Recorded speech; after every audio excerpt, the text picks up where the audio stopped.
I knew I wanted to write stories in general as early as like second grade. So I must have been 8. As my friends and I would play make believe, right, at recess, and it started out just like I was Batman and they were like a Dragon Ball Z character or whatever, and it grew like throughout primary school into middle school, and elaborated to where we were all like making up our own stuff, and we like sort of had a shared world thing we were doing as kids. But then they all moved on. They all grew up, and started playing sports and having a social life and stuff. And I didn't do that. I spent recess in middle school writing on my notebooks. And trying to get this to happen. So I finished. Probably it was a novella sometime in like 8th grade, and it was a sort of science fantasy novel. It was very different, but I was never really cognizant of ceasing to work on whatever I was working on as a kid and starting Sun Eater. Always there'd be like a 20% change. I'd have some new ideas, right? Or or I'd have some sort of attitude shift about how I wanted to do it. I'd add point of view characters. I'd take them out. I would change names. Um, and this continued all through high school and into college. And then I got an English degree because maybe hate money or something. Although that worked out too, because that led to my internship with Bain. And like my later employment. But at some point, probably in junior year, I sort of cleared the decks. I started over completely. So maybe it wasn't 18; it was more like 20. And I realized, look, I'm running out of college, and my goal was always to have an agent by the end of college, so I had something to show for my parents' investment. I paid some of my way, but it was sort of a split venture, let's say. And so I started over. That was when I transitioned to first person because I really needed to have a stylistic break with everything I'd done before, which had always been third. And I changed a bunch of names arbitrarily just to separate what I was doing from what I had done. And that became a book called The Murdered Son, which is the book I used to get my agent. And I got an agent a month before I graduated in November of 2015. I graduated in December. I graduated the day before Disney Star Wars started, which I was more excited about at the time than I was graduating, and that shows you how long it has been culturally. Because now I just I'd rather go to the dentist, Yep. uh, because my dentist likes me and Disney Star Wars does not. But yeah, so and then the next month, January, I sold the series to Daw. The same week that I was hired by Bain, I had been interning at Bain Books all of 2015, my last year in college. I actually took an extra semester to sort of drag that internship out, and I was waiting tables at the time. And then in January, I got the job and sold the book series to a competitor, and sort of went from there. And it took then about 2 years for the first book to come out. My editor quit her job a couple months after acquiring me, and then I was sort of orphaned, marooned in Dawes' offices for several months trying to work all that out. And that would have been around the time you and I met, because we met probably 2016, 2017, Look, I it was the think. Liberty Con, and man, that's probably right. 2016 feels right to me. Yeah, because it was like right after Bane had just picked up Witchy Eye, Yep. and that would have been my first LibertyCon, and I've only done I think 2 or 3. It was a long drive for me. I hate road trips, but at least if I have to drive for 8 hours, I hate them. But yeah, so that would have been around then, and then book one came out um, in 2018 in July, and then since then it's been approximately a book a year. I missed a couple of years. There was one year where I had 2 books out in one year, so sort of making up the difference. And now, yeah, the last book is out in November on November 18th, Shadows Upon Time, which you are editing, and Yep. we're like near the end of the whole thing, which is it still hasn't really sunk in any. I don't know when it will. Maybe the first day I don't have to wake up at 4 a.m. and work before my children wake up. I don't know. It'll hit me eventually.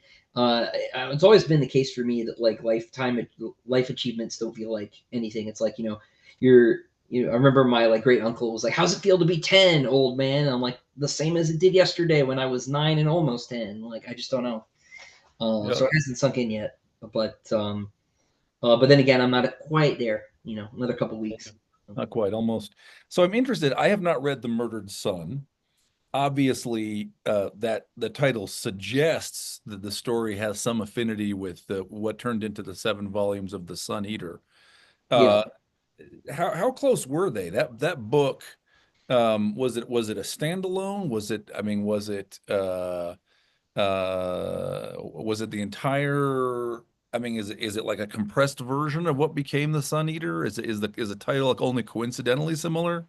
No, it was the same book, but it was compressed is probably the right word, but but compressed doesn't quite capture the whole thing because when you're traditionally published, right, you get a contract and that contract imposes a framework, right? It's like you have 3 books, right, and they are to be no less than X words and no more than Y words, right? And so you like have to paint inside those lines, which creatively is a challenge and is like a good challenge, right? It's like how do I actually think inside the box because that's often harder than outside the box, and that could be really rewarding. And so early on, it was supposed to be 4 books that were like 150,000 words each.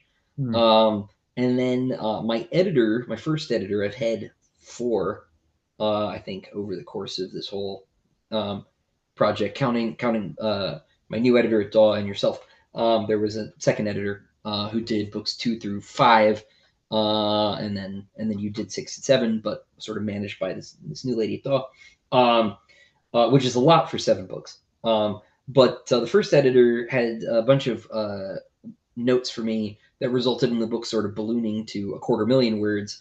And that was after the deal was made. And so my publisher was a lot more willing to entertain a 250,000 word book they'd already paid for, right, than acquiring a 250,000 word book from a no-name writer. And so when that happened, the scope kind of scaled up because in making the book longer to account for her notes, the world got bigger. And so the story got bigger. And this happened a couple of times. And it happened most egregiously, is probably the right word, when paper shortages during 2020, 2021 caused Yep. my 4th book, which was 320,000 words, get split into 2 books because then the first half became Kingdoms of Death, which is about 200,000 words, and the second half, which became Ashes of Man, had no beginning. So I had to like write a first act for that book, and in doing that, I like had a bunch of ideas that expanded the scope of the last 2 books, and so the whole thing, as Tolkien says, grew in the telling. But it was supposed to be the same story. It was about the same thing. The same ideas were in my head, but they didn't have.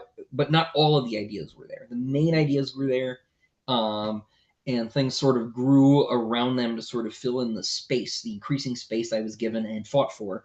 Um, and so we're at 7 books now that are all 200,000 to 350,000 words long, which is a lot more story than was sort of in the original contract. And it's kind of like worked out because publishing is very big series averse, but readers are very big series interested, and so there aren't a lot of them going on. And I find myself at a time when I'm offering one where there aren't that many. There certainly aren't that many space operas to this scale. Um, that are sort of happening right now. I'm aware of Red Rising, but I wasn't at the time. But that's the only one because Expanse is done. I don't Right. know that anything.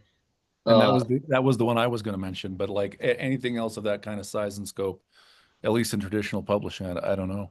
So that's an interesting way to think about your sort of story as a writer, is that there's that paradox where readers want a big series, but really they want a big series they're sure is going to end.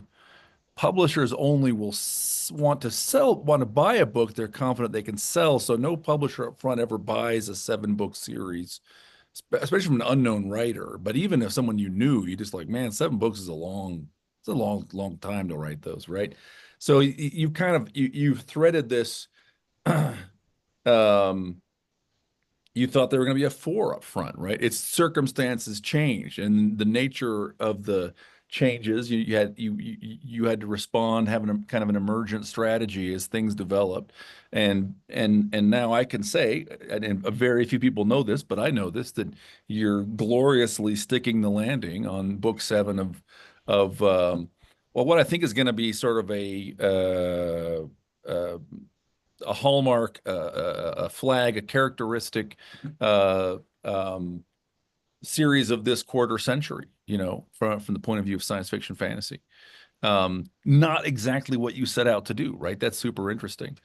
Um, uh, but congratulations. Yeah, well, thank you. I hope you're right about sticking the landing and about it being a sort of landmark series. I think that would be great. But it wasn't what I wanted to do. What I wanted to do, what I've only ever wanted to do, is be able to make money doing this, and if I could support my family doing this too, great. And I can, and I am right now. Always worried that might change, but but right now, it's all going better than I ever thought it would go. Right? Yeah. I'm not trying to.